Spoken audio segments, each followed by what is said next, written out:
Good morning friends, હું Sabbir sir. આજે આપણે યુઝ ઓફ સમ મેન્સ પ્રીપોઝિશન્સમાં એક ટોપિક છે ઓન વિશે ચર્ચા કરી. ઓન એટલે ઉપર અથવા પર થાય છે. ઓન ક્યાં આવે છે? કોઈ પણ વસ્તુને સ્પર્શ કરીને બીજી વસ્તુ અડીને પડેલી હોય ત્યારે.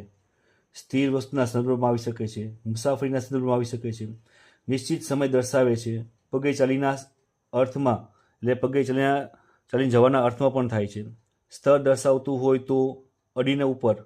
સમય દર્શાવવા માટે અમુક સમય પણ ઉપયોગી થાય છે.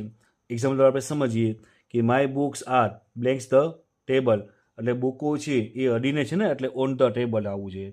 તો we play cricket blanks Sunday, એટલે સન્ડે તમારે શું દર્શાવે છે? એ તમને સમય દર્શાવે છે અથવા દિવસ દર્શાવે, ફિક્સ વસ્તુ દર્શાવે છે, એટલે એ તમારે ઓન સન્ડે આવશે. ત્યારબાદ we reach the school blanks time, અમે જે આ ટાઈમ છે એ સમય દર્શાવે છે ને, એટલે તમારે ઓન આવશે.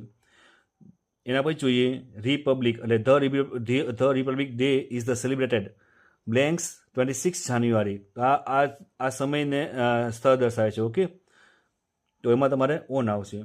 નેક્સ્ટ જોઈએ he goes to school blanks foot, એટલે ફૂટ છે એ તમને ચાલીને દર્શાવે છે ને, પગે ચાલીને, એટલે અહીંયા ઓન આવશે.